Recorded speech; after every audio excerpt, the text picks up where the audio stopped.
يا أيها الذين آمنوا اتقوا الله وقولوا قولا سديدا. Bismillahirrahmanirrahim. Assalamualaikum warahmatullahi wabarakatuh. Alhamdulillahirabbil alamin. Assalatu wassalamu ala asrafil anbiya wal mursalin wa ala alihi washabbihi ajmain. Amma ba'du. Alhamdulillah, segala puji syukur bagi Allah Subhanahu wa taala yang telah memberikan kita banyak sekali kenikmatan, terutama nikmat iman dan Islam. Shalawat dan salam semoga selalu tercurahkan kepada Nabiullah Muhammad sallallahu alaihi wasallam. Baik pemirsa LKC TV dimanapun Anda berada, dan semoga senantiasa dirahmati Allah. Alhamdulillah, kali ini kita berjumpa lagi dalam acara podcast Tren Bicara yang Baik. Kali ini kita kedatangan santriwati yang sangat istimewa. Bagaimanakah keistimewaannya? Maka kita sapa dulu ya. Baik. Assalamualaikum Uhti Deva. Waalaikumsalam warahmatullahi. Bagaimana kabarnya hari ini? Alhamdulillah baik, sehat. Alhamdulillah. Ya, ini adalah salah satu santriwati yang berasal dari Sumberagung ya, Kediri. Jadi kita akan menanyakan beberapa hal tentang Uhti Deva yang mungkin juga bisa menjadi salah satu motivasi untuk pelajar-pelajar yang lainnya, gitu ya Uhti Deva ya. Baik, yang pertama bisa diceritakan dulu bagaimana profil lengkapnya Uhti Deva? Baik, nama lengkap saya adalah Devarza Wudratul Asfia. Saya biasa dipanggil dengan Deva. Asal saya dari Sumberagung, Kediri. Dan sekarang saya ada di kelas Kader Ulama. Di kelas 12 ya? Iya, kelas 12 Kader Ulama. Baik, yang pertama, apakah motivasi Anti? Kenapa kok lebih memilih mondok di pesantren LKC gitu? Motivasi pertama saya sebenarnya saya dulu nggak nyangka juga ya kalau disuruh mondok di sini.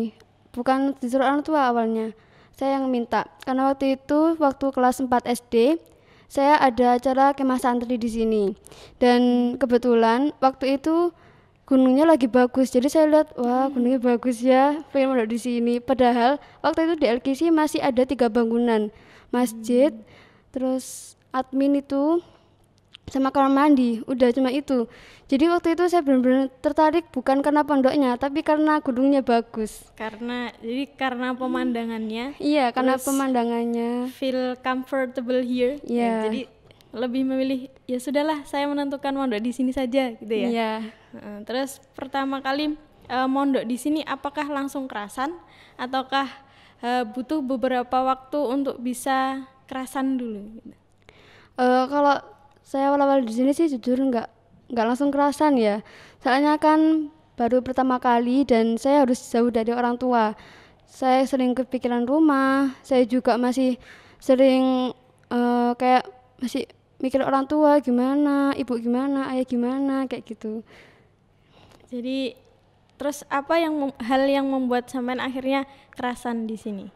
Ya karena saya terbiasa di sini banyak teman dan juga suasananya mendukung ya. Alhamdulillah lama-lama saya kerasan. Akhirnya tidak terasa ya. Sekarang sudah sampai kelas 12, artinya sudah 6 tahun lebih gitu ya. 6 tahunan lah ya. Baik, setahu saya kan di program SMP itu ada 2 program.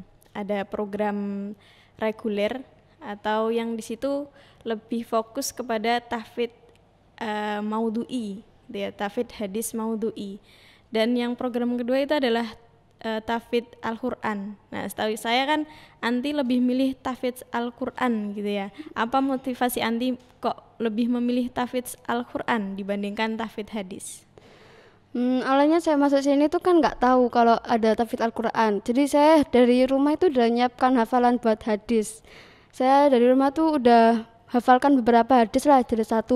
Sampai sini saya tinggal melanjutkan. Ternyata ada kakak kelas saya bilang gini, itu loh Dev, ambil tahfidz Quran aja, program baru, barangkali kamu enak nyaman di situ. Terus saya ya tertarik juga gitu. Kayak saya juga masih iming-iming kalau kamu masuk tahfidz Quran, kamu hafalan Quran, kamu akan bisa ngasih mahkota dan jubah kemuliaan buat orang tuamu gitu kan. Jadi ya saya tertarik gitu loh. Ya akhirnya saya coba tes dulu, terus akhirnya setelah beberapa hari dites dan hasilnya keluar, alhamdulillah saya masuk. Lolos Iya, ya. lolos. Termasuk santri yang keberapa akhirnya lolos menjadi santri tahfidz? Lupa. Pokoknya Oh, 3 dari bawah kayaknya. Oh, 3 dari bawah. Masya Allah. Jadi motivasi pertamanya pengen memberikan mahkota ketika nanti di akhirat nanti untuk orang tuanya. Gitu Iya. ya. Masya Allah, luar biasa. Semoga itu nanti benar-benar terwujud Ukhti Deva ya. Amin. Itu harapan yang sangat-sangat baik gitu ya. Terus kemudian oh ya, saya dulu kan pernah lihat Anti diuji di depan umum, terus kemudian beberapa juz itu 20 juz insya Allah ya, 20 juz. Kemudian itu mendatangkan penguji dari Singapura bukan? Ya, mendatangkan penguji dari Singapura dan Masya Allahnya Allah memberikan hadiah lewat pengasuh-pengasuh kita. Itu Anti diberikan reward untuk bisa PDR program praktek dakwah Ramadan di Singapura. Itu bagaimana perasaan Anti? Karena dulu itu Ibu Anti sampai datang ke Miss Elvi itu, Masya Allah Ustazah terima kasih atas bimbingannya gitu ya. Itu termasuk Ustazah yang lain begitu ya, Ustazah yang lain. Masya Allah anak saya ya begitu bangganya dengan Anti karena sampai terharu, sampai nangis-nangis. Masya Allah saya jadi ikut baper juga gitu ya. Gimana perasaannya dulu itu?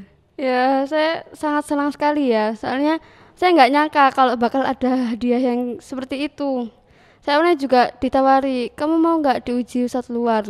Ya saya bilang, ya mau Ustadz gitu kan. Waktu itu Ustadz Ali yang nawari saya. Terus ya dan ternyata yang uji saya dari luar negeri dan saya nggak tahu itu. Ya. Benar-benar nggak nyangka. Iya. Ternyata yang uji orang luar negeri. Gitu. Pakai bahasa Inggris pula, enggak pakai dulu. Enggak. Ya nggak apa-apa. Tapi setidaknya orang Singapura itu orang luar negeri yang ini ya, yang bisa bahasa Melayu. Bisa bahasa Melayu dan benar-benar bukan hal yang diduga gitu ya. Iya. Baik, dilanjutkan bagaimana? Terus saya kan awal-awal mempersiapkannya dengan kayak takut nanti salah, apalagi di depan umum. Ya emang kayak minder gitu. Juga dag-dig-dug banget ya. Tapi ya setelah maju ternyata rasanya kayak gini, biasa aja ya. Biasa. Waktu beberapa hari sebelumnya itu justru dag-dig-dugnya tuh lebih besar, ketakutannya tuh lebih besar, takut nggak bisa jawab, takut diem aja di depan, terus pokoknya takut banget. Tapi waktu udah maju, udah di hadapan penguji, itu ya alhamdulillah bisa jawab. Masya Allah ya. Terus sebelumnya sudah insecure dulu, tapi mungkin karena Ukhti Deva memperbanyak doanya juga mungkin ya. Kan tidak otomatis semua itu karena pertolongan Allah juga otomatis ya. Kalau bukan karena Allah kita mah apa gitu ya. Nggak mungkin kita bisa yang dibayangkan Ukhti Deva yang awalnya gemeter, dag-dig-dug, terus akhirnya pas di waktu hari H ternyata Masya Allah turunkan kemudahan untuk Ukhti Deva, akhirnya Ukhti Deva bisa melewati itu semua dan ternyata pengujinya adalah dari orang Singapura dan Masya Allahnya lagi pengasuh kita memberikan Ukhti Deva itu hadiah ini PDR ke Singapura. Nah sekarang saya ingin menanyakan pengalamannya pas PDR di Singapura ini. Kalau pengalaman awal itu saya berangkat sana, sampai sana langsung saya tuh diajak jalan-jalan keliling. Seneng ya? Iya. Masya Allah, luar biasa. Diajak keliling sekitar apartemen, kan saya tinggalnya nggak di apartemennya tapi di bawah tanah apartemennya. Baik. Ya kan, terus saya beberapa hari di situ 10 hari, insya Allah 10 hari. Dan keseharian saya tuh membuat bubur, kayak mempersiapkan buat takjil. Kalau di sana bilangnya iftar. Dan itu yang buka itu beratus-ratus, banyak sekali. Banyak banget ya. Iya, bukanya tuh jadi di sana itu berkelompok-kelompok.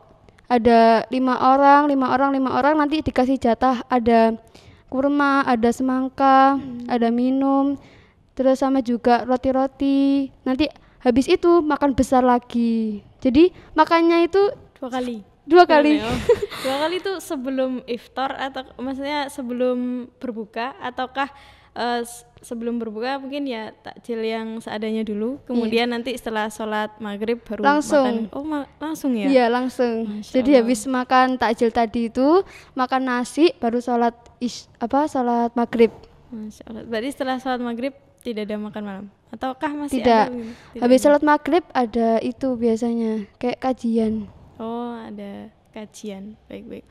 Berarti kan tidak mungkin selama di sana kan hanya membuat atau membantu dalam hal itu kan tidak mungkin ya. Iya. Mungkin ada pengalaman yang lain yang bisa di-share ke teman-teman juga bisa menjadi motivasi untuk mereka. Saya tuh pernah kesasar di Singapura.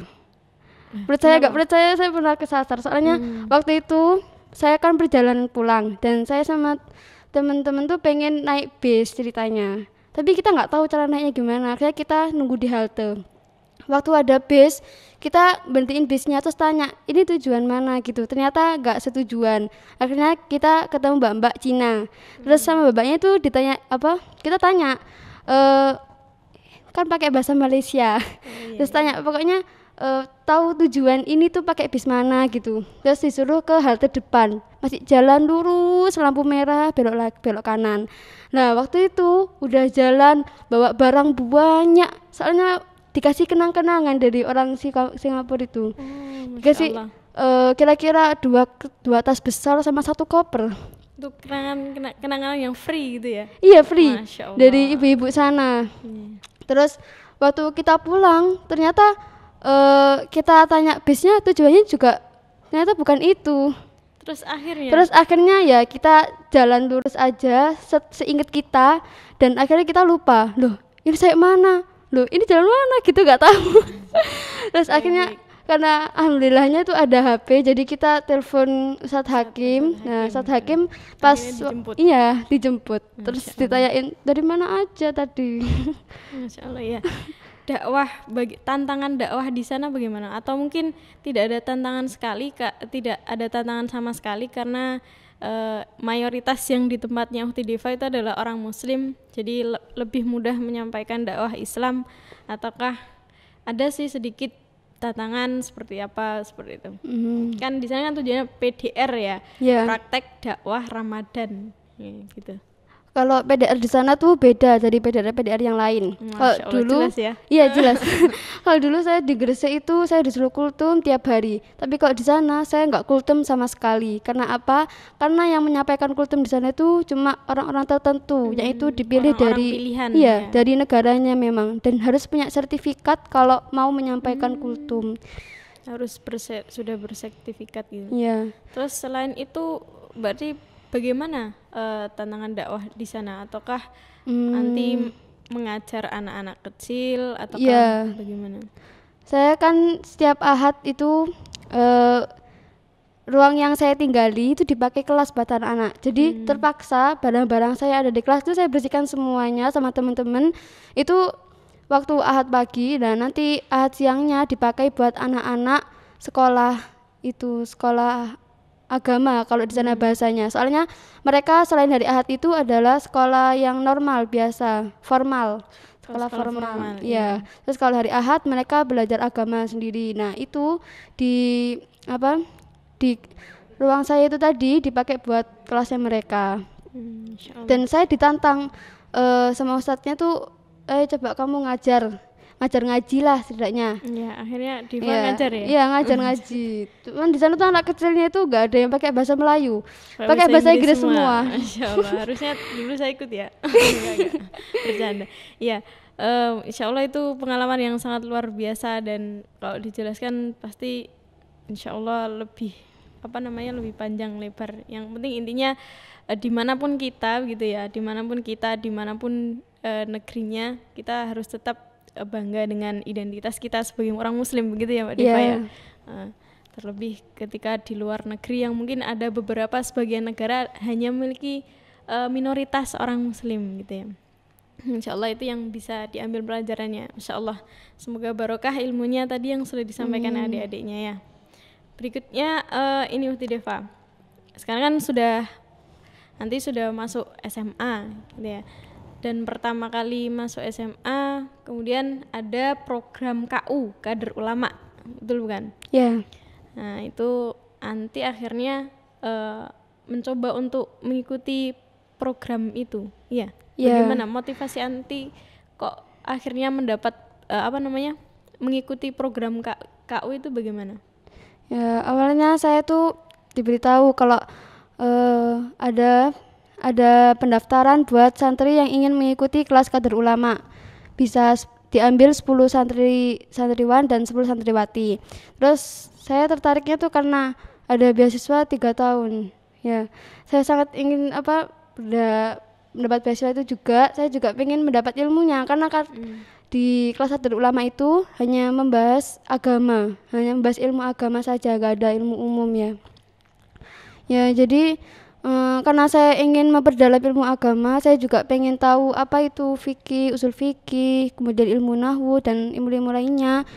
Karena saya kan masih awam, apalagi dulu saya waktu SD itu SD-nya SD negeri, bukan SD Islam. Jadi saya nggak seberapa dalam pengetahuannya gitu. Tentang ilmu agama ya, maksudnya hijrah totalitas. Iya. Insyaallah luar biasa. Ya baik, silakan dilanjutkan. Terus kemudian waktu itu saya ada tantangan di tesnya itu disuruh hafalan bait alfiyah sama bait mustalah hadis. Saya pikir itu cuma sekedar dibaca. Jadi awalnya itu emang susah banget. Padahal itu hafalan 1 jam cuma 10 bait itu susah banget. Dan ternyata waktu di pengumumannya alhamdulillah saya lulus. Dan saya nggak nyangka ternyata saya lulus. Apa saja kira-kira tesnya untuk masuk KU itu selain alfiyah? Itu adakah hafalan Qur'annya? ada hafalan Al-Quran. Hafalan Al-Quran ya, terus kemudian alfiyah itu tadi ya? Iya. Terus apa lagi Uhti? Kalau kemarin tuh cuma 2 seleksi. 2 seleksi Iya. ya? Al-Quran dan Bait tadi. bait alfiyah itu tadi ya. Baik, Insya Allah ini kan juga program yang sangat luar biasa ya di pondok ini, karena memang benar-benar spesial dalam artian hafalannya juga jauh lebih banyak dibandingkan yang lain, baik hafalan Al-Quran, hafalan bahasa Arabnya, Iya. nahwu sorofnya dan lain sebagainya ya. Itu kan sebelumnya Anti juga dulu pernah ada program belajar di Magelang itu ya, yang Allah berikan kesempatan pengasuh kita mengirim Anti dan teman-teman untuk belajar di Magelang.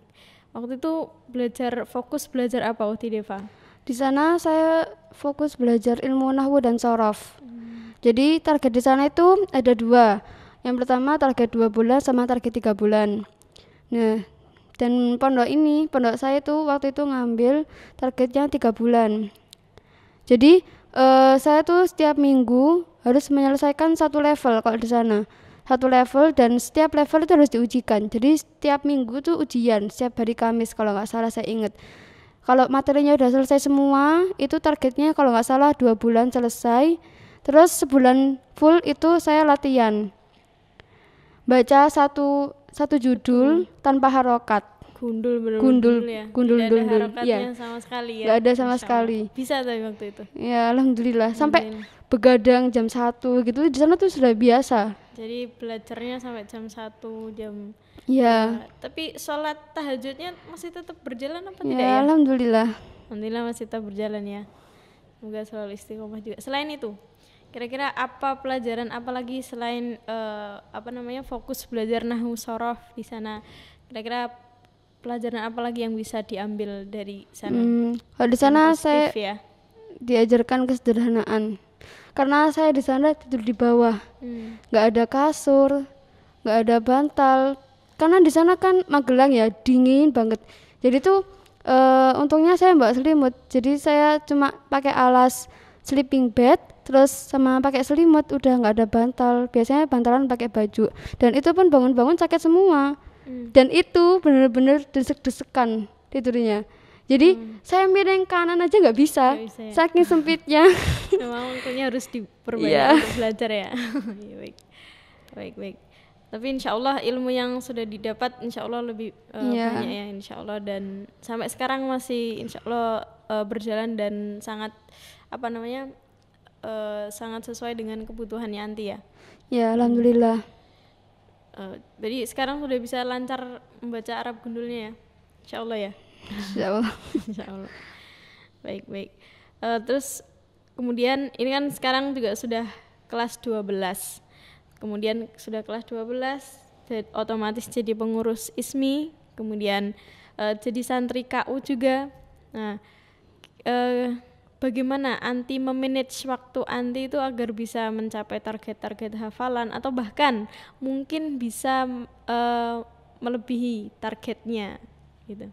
Hafalan-hafalan entah hafalan nahwu sorofnya atau apa tadi kitab Alfiyah tadi ya. Kemudian hafalan Al-Qur'an kan juga tetap harus di murojaah. Tapi kan Anti sudah selesai 30 juznya ya? Ya, alhamdulillah. Jadi tinggal murojaah aja. Bagaimana kira-kira? Jadi kalau pagi itu biasanya saya manfaatkan waktu habis piket, saya langsung mandi, habis mandi saya langsung murojaah. Jadi sambil nunggu sarapan atau kayak gitu, sambil nunggu apel pagi itu saya murojaah, saya hafalan, biasanya hafalan Alfiyah, kalau gitu hafalan hadis Umdatul Ahkam itu.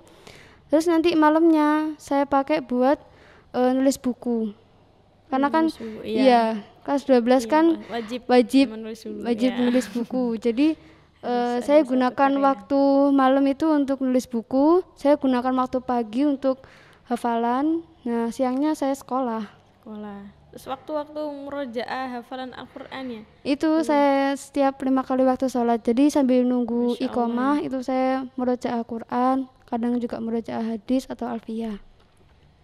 Untuk target di tahun pertama ada apa saja hafalannya, apa saja, kemudian targetnya harus misalkan Al-Qur'an sudah harus sekian juz, kemudian Alfiyahnya harus berapa bait, nah seperti itu. Untuk yang target semester pertama kemarin saya harus menyelesaikan kalau Al-Qur'annya 5 juz, terus Alfiyahnya 100 bait, mustalah hadisnya selesai 34 bait. Terus kemudian juga hafalan af'al asma, yaitu fi'il-fi'il dan isim-isim untuk bekal bahasa Arab itu sebanyak 500 insyaallah. 500 ya, insyaallah luar biasa. Terus apa lagi kira-kira? Terus sudah itu ya. Terus untuk yang kelas 12 ketambahan harus menyelesaikan buku ini ya. Ya. Baik pemirsa LGC TV dimanapun Anda berada dan semoga dirahmati Allah. Alhamdulillah luar biasa. Hari ini kita sudah kedatangan tamu yang santriwati yang sangat istimewa ya, santri KU. Insya Allah itu beberapa hal yang sudah tadi kita bahas. Semoga apa yang kita bahas ini diridhoi oleh Allah dan benar-benar menjadi motivasi untuk teman-teman sekalian.